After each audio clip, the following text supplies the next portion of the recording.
Hi all, mid cap ഡോക്ടറുടെ post market and pre മാർക്കറ്റിലേക്ക് എല്ലാവർക്കും സ്വാഗതം.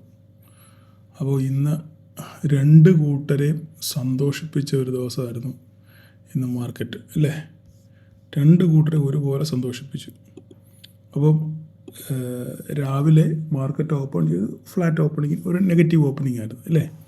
നെഗറ്റീവ് ഗ്യാപ് ഡൗണിലൂടെ ഓപ്പൺ ചെയ്തു. ആ ഓപ്പൺ ചെയ്തത് നേരെ മാർക്കറ്റ് താഴോട്ട് തന്നെ ഇങ്ങ് പോരുന്നു. താഴോട്ട് വന്നെങ്കിലും ആ വരുന്നതിൻ്റെ സ്ട്രെങ്ത് ഇന്നലത്തെ മാതിരിയുള്ളൊരു സ്ട്രെങ്ത് മാർക്കറ്റിന് ഇല്ലായിരുന്നു. ഇന്ന് എൻ്റെ ലൈനെല്ലാം ഇവിടെ പോയി, അതാണിപ്പോൾ കാണുന്നില്ലല്ലോ ഇതിനകത്ത്.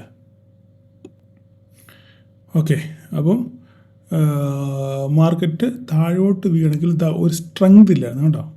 മാർക്കറ്റ് വീഴുന്നു, റിവേഴ്സ് ചെയ്യുന്നു, വീഴുന്നു, റിവേഴ്സ് ചെയ്യുന്നു, ഓരോ ക്യാൻഡിൽ റിവേഴ്സ്. അപ്പം ഈ നിങ്ങൾ പ്രൈസ് ആക്ഷൻ പഠിക്കുന്നവരാണെന്നുണ്ടെങ്കിൽ നിങ്ങൾ സൂക്ഷിക്കണം. ഇങ്ങനെ ഒരു സിറ്റുവേഷൻ വരുവാണെന്നുണ്ടെങ്കിൽ മാർക്കറ്റ് താഴോട്ട് പോകാനുള്ള സാധ്യത കുറവാണെന്നാണ് ഇത് സൂചിപ്പിക്കുന്നത്. ഒരു പക്ഷേ ചിലപ്പം എതിരെ സംഭവിക്കാം. എങ്കിലും നോർമലി ഇങ്ങനെ ഒരു താഴോട്ട് വീഴുന്നൊരു മാർക്കറ്റിൽ ഇങ്ങനെ റിജക്ഷൻ ഉണ്ടാകുകയാണെന്നുണ്ടെങ്കിൽ മാർക്കറ്റിന് താഴോട്ട് വീഴാനുള്ള സ്ട്രെങ്ത് കുറവാണ്. ഓക്കെ, ഇവിടുന്ന് തിരിച്ചു കയറാനുള്ള സാധ്യത ഉണ്ട് എന്നാണ് ഇങ്ങനെയുള്ള റിജക്ഷൻസ് സൂചിപ്പിക്കുന്നത്. ഓക്കെ, അതുപോലെ തന്നെ സംഭവിച്ചു, കണ്ടില്ലേ? അവിടുന്ന് ശേഷം മാർക്കറ്റ് തിരിച്ചുവിടുന്ന് കുറച്ചൊന്ന് റിവേഴ്സ് ചെയ്തെങ്കിലും ഇന്നത്തെ ഓപ്പണിങ്, ഈ ഡോട്ടഡ് ലൈൻ ഇന്ന് ഓപ്പൺ ചെയ്ത ദിവസം, അല്ല, ഇന്ന് ഗ്യാപ് ഡൗണോടുകൂടെ ഇന്ന് ഓപ്പൺ ചെയ്ത ഏരിയയാണ് ഇത്, കണ്ടോ? അപ്പം അവിടെ വന്നിട്ട് കൃത്യമായിട്ട് മാർക്കറ്റ് റിജക്റ്റ് ചെയ്തു. അപ്പോൾ റിജക്ഷൻ ക്യാൻഡിൽ ട്രേഡ് എടുക്കുന്നവർ കാണുന്നുണ്ടെങ്കിൽ ഇവിടെ നല്ല ഒരു നല്ല ക്യാൻഡിൽ ഉണ്ടായിരുന്നു. റിജക്ഷൻ ക്യാൻഡിലുണ്ട്, ഒന്നുണ്ടായിരുന്നു, രണ്ടുണ്ടായിരുന്നു. ഈ രണ്ട് ക്യാൻഡിൽ കൺഫർമേഷൻ എടുത്തുകൊണ്ട് വേണമെങ്കിൽ ഒരു ട്രേഡ്, ചെറിയ സ്റ്റോപ്പ് ലോസിൽ ഇവിടെ ഒരു ട്രേഡ് നോക്കായിരുന്നു. ഓക്കെ, അതിനുശേഷം മാർക്കറ്റ് താഴോട്ട് വന്നു. എവിടെ നമ്മൾ വരച്ച 25.038 കൃത്യമായിട്ട് അവിടെ സപ്പോർട്ട് എടുത്തു, അല്ലേ? കറക്റ്റായിട്ട് കൃത്യമായിട്ട് നമ്മൾ വരച്ച വരയിൽ തന്നെ വന്ന് സപ്പോർട്ട് എടുത്തു. ഇവിടെ വന്നതിന് ശേഷം തിരിച്ച് നല്ല ഒരു റിവേഴ്സൽ ക്യാൻഡിൽ, നല്ലൊരു സ്ട്രോങ് ബുള്ളിഷ് ക്യാൻഡിൽ ഇവിടെ ഉണ്ടായി. അപ്പോൾ ഈ ഒരു ക്യാൻഡിൽ ഇൻഡിക്കേറ്റ് ചെയ്യുന്നത് എന്താണ്? ഒരു സ്ട്രോങ് ബൈ ഇവിടെ ആക്റ്റീവായി. കാരണം മാർക്കറ്റിന് താഴോട്ട് പോകാൻ ഈ പറയുന്ന വലിയ നെഗറ്റീവ് ന്യൂസ് ഒന്നും മാർക്കറ്റിലില്ല. ഈ പറയുന്ന ട്രംപുമായിട്ടുള്ള ട്രേഡ് ചർച്ചയുടെ അൺസർട്ടനിറ്റി മാത്രമേ ഉള്ളൂ. അതിനൊരു ക്ലാരിറ്റി വന്നു കഴിഞ്ഞാൽ പിന്നെ മാർക്കറ്റ് പറക്കും. അപ്പം മാർക്കറ്റ് വെയിറ്റ് ചെയ്യുകയാണ്, ന്യൂസിന് വേണ്ടി വെയിറ്റ് ചെയ്യുകയാണ്. ഇതിൻ്റെ ഇടയിലാണ് ഈ ട്രംപിൻ്റെ വായിൽ നിന്ന് ഓരോരോ ഓളത്തരം ഇങ്ങനെ വരും. അതിനനുസരിച്ച് മാർക്കറ്റ് അങ്ങോട്ടും ഇങ്ങോട്ടും ഫ്ലക്ച്വേറ്റ് ചെയ്യുന്നുള്ളതല്ലാതെ മാർക്കറ്റ് വേറെ പ്രത്യേകിച്ച് നെഗറ്റീവ് ന്യൂസുകളൊന്നും ഇല്ല. നിലവിലുള്ളതെല്ലാം പോസിറ്റീവുകളാണ്. അപ്പോൾ ഈ പ്രശ്നം എന്താണെന്ന് വെച്ച് കഴിഞ്ഞാൽ ഈ പറയുന്ന ട്രേഡ് ടോക്സിനകത്തുള്ള അൺസർട്ടനിറ്റിയാണ്. ഏതെങ്കിലും രീതിയിലൊരു പോസിറ്റീവ് വന്നു കഴിഞ്ഞാൽ, എന്നും പറയുന്ന പോലെ തന്നെ പോസിറ്റീവ് വന്നു കഴിഞ്ഞാൽ മാർക്കറ്റ് അവിടെ നിന്ന് പറക്കും. അവിടെ പ്രശ്നം മിഡ് ക്യാപ്പിന് മാത്രമേ ഉള്ളൂ. അപ്പോൾ ഇവിടെ സംഭവിച്ചത് നോക്കിക്കേ, ഒരു നല്ല സ്ട്രോങ് ബുള്ളിഷ് ക്യാൻഡിൽ വന്നു. അതിനുശേഷം ഇതിന് താഴോട്ട് മാർക്കറ്റ് പോയിട്ടില്ല, ഇല്ലേ? അതിനുശേഷം 1-2 ഡോജിയോ ഉണ്ടായി, പിന്നെ ഒരു ബുള്ളിഷ് ക്യാൻഡിൽ ഉണ്ടായി. അപ്പം ഇവിടെ മാർക്കറ്റ് ഇവിടുന്ന് പതുക്കെ മുകളിലോട്ട് കയറുന്നു എന്നുള്ളതിൻ്റെ ഒരു സിമ്പലാണ്. ഇതിൻ്റെ കൂടെ തന്നെ ഓപ്പൺ ഇൻട്രസ്റ്റും നമ്മളെ സപ്പോർട്ട് ചെയ്യുന്ന രീതിയിലാണ് പുട്ട് സൈഡ് റൈറ്റിംഗ് ആയിരുന്നു ഈ സൈഡിൽ കൂടി. 25-38 എത്തിയപ്പോൾ 25-100 പുട്ട് റൈറ്റിംഗ് നല്ല രീതിയിലുണ്ടായിരുന്നു. അപ്പോൾ ഞാൻ ഓൾറെഡി അവിടെ വോയിസ് ഇട്ടു. അപ്പോൾ നമ്മളിവിടെ ആദ്യം ഞാൻ പറഞ്ഞു, ഇന്നലത്തെ കൂട്ട് നമ്മളിവിടെ ഒരു തീ ഇട്ട് നോക്കാം, ചാൻസ് ഉണ്ട് എന്ന് എനിക്കൊരു ഒരു കൺവിക്ഷൻ ഉണ്ടായിരുന്നു മാർക്കറ്റ് ഇവിടെ തിരിച്ചു കയറുന്നത്. കാരണം ഇത്രയ്ക്ക് 25,000 പൊട്ടിച്ച് താഴോട്ട് പോകാനുള്ള സംഭവവികാസങ്ങളൊന്നും നമ്മുടെ മാർക്കറ്റിലില്ല. അപ്പോൾ അതുകൊണ്ടാണ് ഞാനൊരു തീയിടാം, നമുക്ക് നോക്കാം എന്ന് പറഞ്ഞത്. ഏതായാലും കറക്റ്റ് അതുപോലെ തന്നെ അവിടുന്ന് പതുക്കെ മാർക്കറ്റ് എന്ത് സംഭവിച്ചു? മാർക്കറ്റ് അവിടുന്ന് പതുക്കെ കയറാൻ തുടങ്ങി. അപ്പം അങ്ങനെ കയറി ഇത് ക്രോസ് ചെയ്തപ്പോൾ ഞാൻ പറഞ്ഞു, ഇവിടെ ഇത് ക്രോസ് ചെയ്യുന്നിടം വരെ നമുക്കൊരു അൺസർട്ടനിറ്റി ആയിരുന്നു. മാർക്കറ്റ് എപ്പം പൊട്ടുമോ. ഇത് ക്രോസ് ചെയ്ത് കഴിഞ്ഞപ്പോൾ നമുക്കൊരു കൺഫർമേഷൻ കിട്ടി. എന്താണ്? മാർക്കറ്റ് ഷോർട്ട്, അതായത് ഈ 25-100 ഷോർട്ട് 25,050 കോൾ റൈറ്റ് ചെയ്തേക്കുന്നവരുണ്ട്. അവരൊക്കെ ഇവിടെ എക്സിറ്റ് ആയി കാണും. അപ്പോൾ ആ എക്സിറ്റിൻ്റെ പുറത്താണ് ഈ മാർക്കറ്റ് പതുക്കെ മുകളിലോട്ട് പോകുന്നത്. 25-100 ഇവിടെ 25-100 ഈ 25-100 ധാരാളം കോൾ റൈറ്റിംഗ് ഉണ്ടായിരുന്നു. അവർ കുറച്ച് പേര് ഇവിടെ എക്സിറ്റായി. ആ കുറച്ച് പേര് എക്സിറ്റ് ആയതിൻ്റെ ബലമാണ് ഇവിടുന്ന് മേലോട്ട് പോയേക്കുന്നത്, മനസ്സിലായി? അപ്പോൾ തന്നെ ഇവിടെ ഒരു പാറ്റേൺ രൂപപ്പെട്ടു, ഇല്ലേ? ഒരു ഇൻവേർട്ടഡ് ഹെഡ് ആൻഡ് ഷോൾഡറിൻ്റെ ഒരു പാറ്റേൺ രൂപപ്പെട്ടു. ഏകദേശം അതുപോലൊക്കെ തന്നെ മാർക്കറ്റ് പോയി ഇല്ലേ. മാർക്കറ്റ് കറക്റ്റായിട്ട് പോയി. നമുക്കൊരു ടാർജറ്റ് കിട്ടി. നമ്മുടെ ടാർജറ്റ് ഇവിടെ ഉണ്ട് 25. 3-4 ദിവസം കൊണ്ടേ നമ്മുടെ കയ്യിൽ കിടക്കുന്ന ടാർജറ്റ് ആയത് ഇല്ലേ. 25,143 അല്ലേ. 25,143 വരെ മാർക്കറ്റ് പോയി. ഇവിടെ എത്തിയപ്പോൾ ഞാൻ പറഞ്ഞു ഇതിന് കടക്കുവാണെങ്കിൽ ഷോർട്ട് കവറിങ്, ഇല്ലെങ്കിൽ മാർക്കറ്റ് തിരിച്ച് താഴോട്ട് വരുമെന്ന് ഞാൻ കൃത്യമായി ഇവിടെ എഴുതിയും വെച്ചു. നിങ്ങൾക്ക് അറിയാൻ വേണ്ടി ഇത് ഒന്നുകിൽ ഇത് കടക്കണം, കടന്നാൽ ഷോർട്ട് കവറിങ് നടക്കും, ഇല്ലെങ്കിൽ മാർക്കറ്റ് താഴോട്ട് വരും. കൃത്യമായിട്ട് അതുപോലെ തന്നെ സംഭവിച്ചു. അവിടെ തട്ടി കുറേ നേരം അവിടെ ഒന്ന് പൊട്ടിക്കാൻ ശ്രമിച്ചു. പക്ഷേ മാർക്കറ്റിലെ ഈ പ്രശ്നം കൊണ്ട് ഒരു മുന്നോട്ട് പിന്നെയും പോകാനൊരു ഊർജ്ജം മാർക്കറ്റിനില്ല ഇല്ലേ. ആ ഊർജ്ജം ഇല്ലാത്തതുകൊണ്ട് മാർക്കറ്റ് എന്ത് ചെയ്തു, അവിടുന്ന് നേരെ റിവേഴ്സ് ചെയ്ത് വീണ്ടും മൂഷികസ്ത്രീ എന്ന് പറഞ്ഞ പോലെ തന്നെ പഴയ പോയിന്റിൽ തന്നെ മാർക്കറ്റ് വന്നെത്തി. കറക്റ്റ് 25,338 വന്ന് മാർക്കറ്റ് ക്ലോസ് ചെയ്തു. ഇതാണ് ഇന്നത്തെ മാർക്കറ്റിൽ സംഭവിച്ച കാര്യം. അപ്പം മാർക്കറ്റിനൊരു ദിശാബോധമില്ല നിലവിൽ ഇല്ലേ, ഒരു ദിശാബോധമില്ല. അപ്പം ഇവിടെ 25,000 വളരെ സ്ട്രോങ് ആയിട്ട് ആക്ട് ചെയ്യും. 25,000 വളരെ ക്രൂഷ്യലാണ്. അതുപോലെ തന്നെ നമ്മുടെ ഈ ട്രെൻഡ് ലൈനും വളരെ ക്രൂഷ്യലാണ്. അപ്പം നാളത്തെ ദിവസം ഈ ട്രെൻഡ് ലൈൻ പൊട്ടി താഴെ പോയാൽ സംഗതി പണി പാളും. Confirmation താഴോട്ടുള്ള confirmation 24,954. ഈ 24,954 പൊട്ടിക്കഴിഞ്ഞ് കഴിഞ്ഞാൽ സംഗതി പണി പാളും. ഓക്കെ. അപ്പം നാളത്തെ പ്രശ്നം എന്ന് പറഞ്ഞാൽ നാളെ ഡേ വൈസിൽ ഡേ ക്യാൻഡിൽ 25,000 മുകളിൽ ക്ലോസിങ് കിട്ടണം എന്നെങ്കിൽ മാത്രമേ നിലനിൽപ്പുള്ളൂ. മനസ്സിലായി പറഞ്ഞേ. 25,000 മുകളിൽ മാർക്കറ്റ് നാളെ ഡേ ക്യാൻഡിൽ ക്ലോസിങ് കിട്ടിയാൽ മാത്രമേ നമുക്കൊരു നിലനിൽപ്പുള്ളൂ. ഓക്കെ. അപ്പോൾ അതുകൊണ്ട് നാളെ വെരി ക്രൂഷ്യലാണ്. നമുക്കാണെങ്കിൽ ഡേ ക്യാൻഡിൽ നോക്കാം എന്താ സംഭവിക്കുന്നതെന്ന്. Day candle നോക്കിയേക്കാം. നെറ്റ് ഇച്ചിരി ശോകമാണ്. ഇവിടെ നമ്മൾ നോക്കിക്കഴിഞ്ഞാൽ ഡേ ക്യാൻഡിലായി കാണുന്നത്. ഡേ ക്യാൻഡിൽ നോക്കിക്കഴിഞ്ഞാൽ മാർക്കറ്റ് ഇവിടുന്ന് താഴോട്ട് ഇറങ്ങി വരികയാണ്. പക്ഷെങ്കിൽ ഈ ഇറക്കത്തിന് അത്ര ശക്തി പോരാ ഇല്ലേ. ഇതുപോലെ നല്ല ശക്തി പോരാ ഈ ഇറക്കത്തിന്. അപ്പോൾ എന്തായി സൂചിപ്പിക്കുന്നത്, ഏത് നിമിഷവും റിവേഴ്സ് ചെയ്യും എന്നുള്ളൊരു ടെൻഡൻസിയാണ് ഈ ക്യാൻഡിലുകളെല്ലാം സൂചിപ്പിക്കുന്നത്. ശരിയല്ലേ. ഇതൊരു റിജക്ഷൻ, ഇവിടെ റിജക്ഷൻ ഉണ്ട്, ഇവിടെ താഴെയുമുള്ള റിജക്ഷൻ, എല്ലായിടവും റിജക്റ്റ് ചെയ്താണ് ക്യാൻഡിൽ താഴോട്ട് വരുന്നത്. താഴോട്ടാണ് ക്ലോസ് ചെയ്തേക്കുന്നത്. എങ്കിൽ തന്നെ ഇതിനൊരു ഫോഴ്സ് ഇല്ല, ഒരു സ്ട്രെങ്ത് ഇല്ല മാർക്കറ്റ്. ഇവിടെയൊക്കെ നോക്കിക്കേ, നല്ല ഫോഴ്സ് ക്യാൻഡിലുകളാണ് ഇല്ലേ. ഇവിടെ ഫോഴ്സ് ക്യാൻഡിലുകളാണ്. പക്ഷേ അതുപോലൊരു ഫോഴ്സ് ഇവിടെ ഇല്ല. അപ്പോൾ ഏത് നിമിഷവും മാർക്കറ്റ് തിരിച്ച് കയറും എന്നുള്ള ടെൻഡൻസിയാണ് നമുക്കിവിടെ കാണുന്നത്. അപ്പം ഇവിടെ നമുക്ക് നോക്കേണ്ടത്, ഇവിടെ ഇപ്പം ഈ ഒരു ഫോളിന് ശേഷം മാർക്കറ്റ് ഈ ഒരു ഫോളിന് ശേഷം ഇവിടുന്ന് തിരിച്ച് റിവേഴ്സ് ചെയ്യാൻ തുടങ്ങി ഇല്ലേ. ഈ റിവേഴ്സ് ചെയ്യാൻ തുടങ്ങിയതിന് ശേഷം ഇവിടെ നമുക്ക് ഇത് ഞാൻ ലൈൻ കളഞ്ഞേക്കുന്ന ലൈൻ വരയ്ക്കാൻ തുടങ്ങി കഴിഞ്ഞാൽ ഉടനെ ലൈൻ വരും. അതുകൊണ്ട് ഞാനിങ്ങനെ വരച്ചാണിത്. ഇവിടുന്ന് വീണ്ടും ഇതൊരു ഹൈ ക്രിയേറ്റ് ചെയ്തു. അതിനുശേഷം മാർക്കറ്റ് മുകളിലോട്ട് പോയി വീണ്ടും ഒരു ഹയർ ഹൈ ഇല്ലേ, ഇതിൻ്റെ മുകളിൽ ഒരു ഹയർ ഹൈ ക്രിയേറ്റ് ചെയ്തു ഇല്ലേ. അങ്ങനെയാണെന്നുണ്ടെങ്കിൽ വീണ്ടും ഇത് താഴോട്ട് പോയിട്ട് വീണ്ടും ഒരു ഹയർ ഹൈ ക്രിയേറ്റ് ചെയ്യണം. മനസ്സിലായി. ഡേ വൈസിലെ കാര്യം ഞാൻ പറയുന്നത് മനസ്സിലായി പറഞ്ഞേ. ഒരു ഫോള് വന്നു, അതിനുശേഷം മാർക്കറ്റ് റിക്കവർ ചെയ്യാൻ ശ്രമിക്കുക. അങ്ങനെ റിക്കവർ ചെയ്തു, വീണ്ടും ഒരു ഫോള് വന്നു. ഓക്കെ. അതിനുശേഷം വീണ്ടും ഒരു ഹൈ വന്നു. ഈ ഉണ്ടായ ഹൈ ഈ ഹൈയേക്കാളും വലുതാണ് ഇല്ലേ. ഇതിനാണ് ഹയർ ഹൈ എന്ന് പറയുന്നത്. അപ്പം ഹയർ ഹൈ ഫോർമേഷൻ. അപ്പം ഇങ്ങനെ വന്നു, വീണ്ടും ഒരു ഹൈ, ഇതിനേക്കാൾ വലിയൊരു ഹൈ ഉണ്ടായി. അപ്പോൾ അടുത്ത വീണ്ടും ഒരു ഫോൾ വന്നിട്ട് ഇതിനേക്കാൾ വലിയൊരു ഹൈ ഉണ്ടാകണം. അപ്പം മാർക്കറ്റ് മേ ബി ഇവിടെ ഈ ഹൈ കട്ട് ചെയ്ത് പോകും.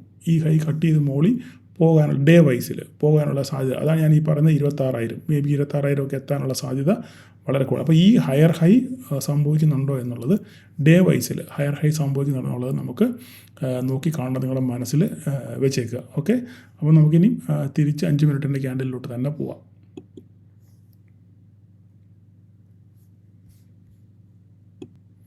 ഇവിടെ നമുക്ക് പ്രത്യേകിച്ച് ഇനി ഒന്നും പറയാനില്ല. ഇതിവിടെ ഈ ലൈൻ ഇനി വേണ്ട, ഈ ബ്ലൂ ലൈൻ വേണ്ട. ഇത് ഇന്നലത്തെ ഒരു ഹൈ, ഇത് ചിലപ്പം ഒരു പക്ഷേ ഈ ഡോട്ടഡ് ലൈൻ ഞാൻ പെർമനൻറ്റ് ലൈനാക്കാം. അതവിടെ കിടന്നോട്ടെ. കാരണം ഒരു പ്രാവശ്യം ഇവിടെ റെസ്പെക്റ്റ് ചെയ്തിട്ടുണ്ട് ഇല്ലേ, 1-2 പ്രാവശ്യം റെസ്പെക്റ്റ് ചെയ്തിട്ടുണ്ട്. അപ്പം ആ ലൈനോടെ കിടന്നോട്ടെ, അത് ഒരാവശ്യകതയാണ്. പിന്നെ ഇത് നാളത്തെ കാര്യം, ഇത് ഇവിടെ കിടന്നോട്ടെ, എന്തെല്ലാം ഇവിടെ കിടന്നോട്ടെ. നാളെ ഷോർട്ട് കവറിങ് റാലിയുടെ കാര്യമൊക്കെ പറഞ്ഞായിരുന്നല്ലോ. ഓക്കെ, അതവിടെ കിടന്നോട്ടെ. ഇത് എന്തായാലും ഇത് നാളെയും ഇത് കിടക്കണം. നമുക്കൊരു ബുള്ളിഷ് സെറ്റപ്പ് പോകണമെന്നുണ്ടെങ്കിൽ ഈ ഒരു പോയിന്റ് 25,143 കടന്നെങ്കിൽ നമുക്കൊരു സെറ്റപ്പ്, നമുക്ക് ഇത് തലവരെയായിട്ട് തന്നെ ഇവിടെ കിടക്കട്ടെ. ഓക്കെ. അപ്പം ഇത്രയാണ്. ഇനിയിപ്പം തീയുടെയും പുകയുടെയും ഒന്നും കാര്യം ഇല്ല. ഓക്കെ. അപ്പോൾ ഇത്രയേ ഉള്ളൂ പറയാം. അപ്പോൾ നമുക്ക് ബാങ്ക് നിഫ്റ്റി നോക്കാം. ബാങ്ക് നിഫ്റ്റി നോക്കിക്കഴിഞ്ഞാൽ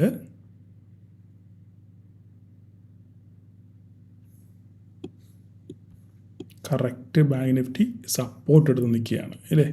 57 ഞാൻ ഇന്നലെ പറഞ്ഞു ഈ പോയിൻ്റ് 55.057 ഇതിന് താഴെ പോകത്തില്ല. ഇതിന് വന്ന് കറക്റ്റ് ഇപ്പോഴും ബാങ്ക് നിഫ്റ്റി നല്ല ബുള്ളിഷ് സെറ്റപ്പിലാണ് മാർക്കറ്റ് നിൽക്കുന്നത്.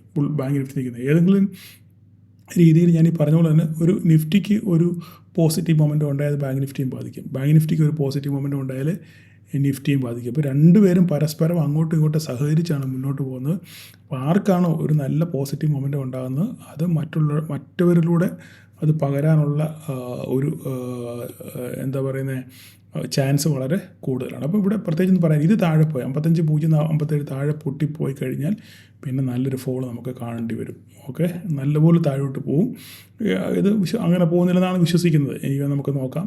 എന്തായാലും നിഫ്റ്റിക്ക് 25,000 വളരെ ക്രൂഷ്യലാണ്. അതുപോലെ തന്നെയാണ് 55,000 55.057 55,000 എന്ന് പറയുന്നത് 50 പോയിൻറ്റ് വലിയ വിഷയമുള്ള കാര്യമല്ല.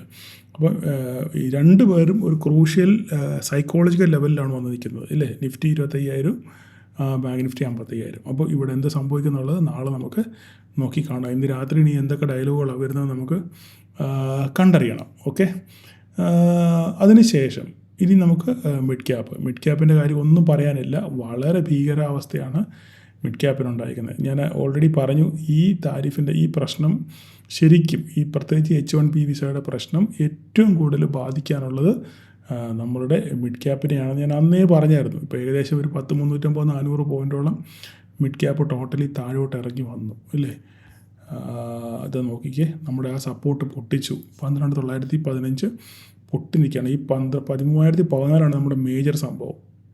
ഓക്കെ, അത് പൊട്ടി നേരെ താഴോട്ട് പോരുന്നു. ഇനിയിപ്പം ഇത് താഴോട്ട് പോരുവാണെന്നുണ്ടെങ്കിൽ അടുത്തത് 12,840 12,789 ഒക്കെ നമ്മൾ വരച്ചിട്ടിട്ടുണ്ട് ഇവിടെ അല്ലേ. 12,723 അപ്പോൾ പോരുവാണ് ചിലപ്പോൾ ഇനി പോരാനുള്ള സാധ്യതയുണ്ട്. കാരണം ഈ H1B വിസയുടെ കാര്യത്തിൽ ഈ അൺസർട്ടനിറ്റി മാറാതെ മിഡ് ക്യാപ്പിന് അതിലൊരു റിക്കവറി ഉണ്ടാകത്തില്ല.